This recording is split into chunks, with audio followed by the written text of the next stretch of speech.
Hey guys, Jake Breen here, Team Utah Cribs at Berkshire Hathaway Utah Properties in Salt Lake City.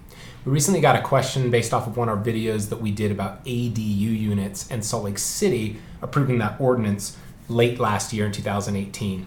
And now many other cities and counties are following suit. In fact, it's proposed in Cottonwood Heights. We were at Planning Commission meeting about a week ago, seeing if their ADU ordinance would pass. Bountiful is currently working on one.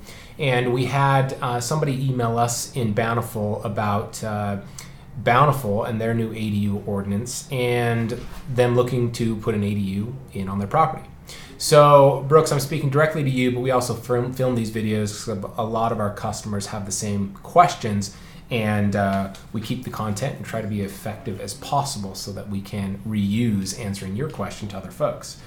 Some of the highlights of Salt Lake's ADU ordinance, and this is Salt Lake City, not the entire county, of what they approved was that ADUs have to have off-site parking, ADUs have to be 50% or less the size of the main footage of your home. So if you have a Rambler and it's 3,000 square feet and the main house is, or the main floor is 750 square feet, then or is 1,500 square feet. So you have a 3,000 square foot house, the main floor is 1,500 feet, the basement's 1,500. You can only do an ADU up to 750 square feet because that's half of the main floor footage. However, you also cap out in Salt Lake City per their code at a maximum size of 650 square feet. There's also a lot of rules as far as setbacks, meaning how close are you to the property line, both the side and the back, and how far back are you from the back of your house. There's also height restrictions. In Salt Lake County, it's 24 feet, or Salt Lake City, 24 feet, and 20 feet maximum height if you have a flat roof.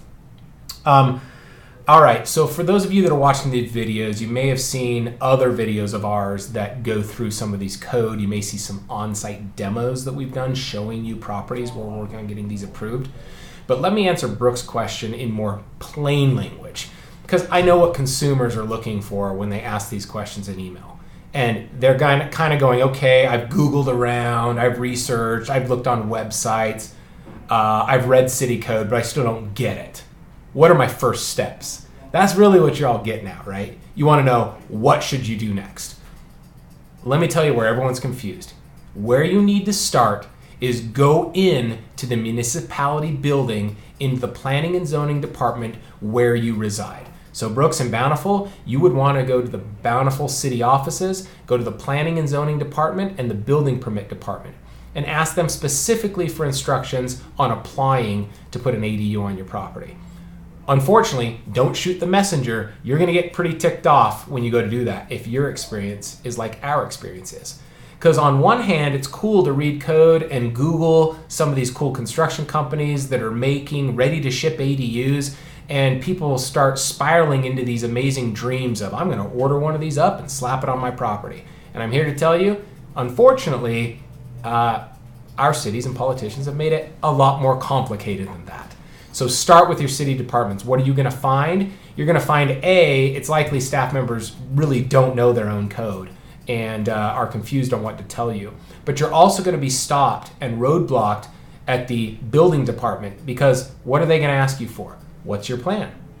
They're going to want to see custom design plans either by an architect or, if you know what you're doing, to scale on what you're going to build. How big is it? What are the setbacks? You're likely going to need a survey done on your property, and you're going to need to plat the ADU on your lot and show exactly how far it's going to be set back, where it's going to be built. And then you're going to have to prove that all fits the code, the envelope, the box that they're going to shove you into per city code. Then you're going to have to go through a process of approval. Unfortunately, we're not in a day and age where you can just order one up and put it on a property. In fact, these same questions are often questions directed to us when consumers have questions about having a tiny home built on a property they own, or going completely off the grid, which our construction company and our real estate company has done and seen. But unfortunately, the paperwork process has often taken us longer than the actual building process. In fact, in Harvard-Yale, about 7 years ago in Salt Lake City, we built one of the first fully geothermal and solar homes. But it took 13 months to get that approved, and then it only took us about 6 months to build the actual home on site. Our team is actually currently invested in an offsite building company in Missouri where we will be prefabricating homes, condos, townhomes, apartments. We have a 22-unit apartment building we're under construction on right now. And a lot of it will be built off-site, back in the factory, shipped to Salt Lake City, assembled here. All that's really cool. There's a lot of hype in the industry about it right now. But again, if you're a consumer and you're listening to this and you're going, wow, the Team Utah Cribs knows a lot, or this Jake Breen guy knows a lot, I'm going to go talk to him. Sure, I'm happy to talk to you. But let me tell you what to do first. Forget Googling. Forget reading everything you can. Press pause. Go into your local municipality. Go into the planning and zoning and the building department. They're two separate departments. Ask them what you need to do and what the process is. They're likely going to force you down the path of getting real plans, real designs, real plat drawn up, and that's where you can start. Again, Brooks, you didn't ask this, but I'll also take the opportunity to answer this question, because once consumers learn all that, they usually want to know, well, what's it really going to cost? Permitting, all cities have different costs of permits and timeframes and all that jazz, but you might be 3-4 months in design and permitting, and that's fast. In this market, sometimes to do custom homes, it's taking us over a year to get a permit. I know that sounds crazy. I know the city will tell you different, but it's bull. It takes a long time. And then last home we built in Draper, we were about $22,000 in soft cost permits, about another $15,000 in design, architecturals, engineering. On an ADU, it's much cheaper, but you're still going to have to go through that process. A lot of people haven't done it yet. I'm going to estimate in Salt Lake, you're going to be $3,000 to $5,000 in design and permitting. It's going to take 3 or 4 months fast-tracked. Then, could you order a custom factory-built unit and have it shipped and put on site? Yes, in theory, but the city has to approve that. They're going to need the specs of that unit on site for your home. So you're still going to have to pay for some design to be done. And then you could have it assembled and built there. I know people are converting garages, things like that, or the cheapest way to go, pretty much a tough shed, and then making it into an apartment. 650 square foot ADU in my backyard, cheapest you could go in 2019 current construction costs, you're probably talking $30,000, and that's a glorified tough shed, and you're likely going to have problems. Some of the custom built companies that are offering to ship them to you, you can get nice units for 50 to 60 grand. If you had a custom builder like our company, Breen Homes, come build a very nice custom one, 650 square feet on your property, you're probably talking 100 to 125,000, depending on all the cool things you want to do, off the grid, solar, geothermal, radiant heating. Do you want it to be more steel and glass construction? You want to have second level, et cetera, et cetera. Sky's the limit, but that gives you a rough range of what it's going to cost, or what it'll cost to put there.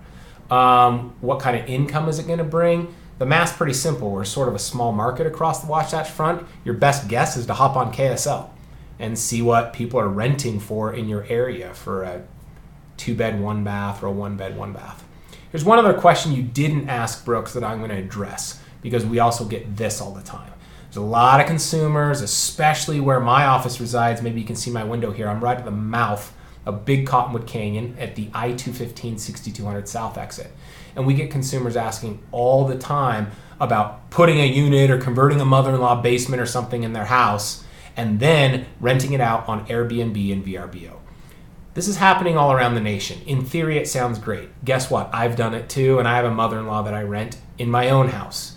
But the reality is, if you want to talk law, if you do that, you're actually violating zoning ordinance unless you're an approved nightly rental at your location. And guess what? I'm going to venture to say everyone that's watching this video, if you're in a single family residence across the Wasatch Front, you're not approved to have a nightly rental in your home. And zoning ordinance, I don't care where you reside, is against it. Hotels are the only places that are approved for nightly rentals. There's some conditional use permits is what it's called here around the canyons where certain homes are legally approved. Now let's talk legal. Most of you aren't legal, but let's talk reality. Yeah, there's houses all over Airbnb and VRBO that are offering to rent a bedroom for a night for $100, $200, $300, or a whole house for $800. I owned a ski rental that we did this for a while. But if your neighbor wants to bust you, you're technically violating zoning code. We have politicians around the United States and in our market working on changing that code right now because they know what citizens want. but it's actually not legal. So what can you do with an ADU?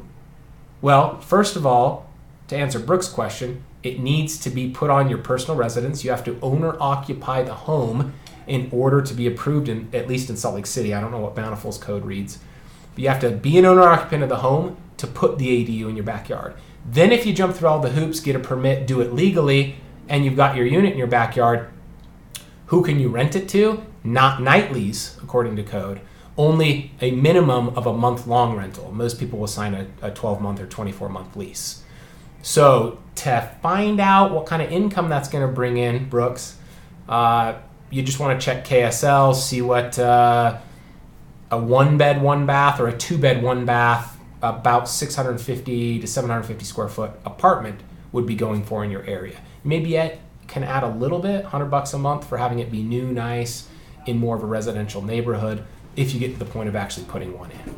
Hopefully that kind of answers questions. I'm happy to do follow-up videos and answer questions, and we'll go from there. Have a good one.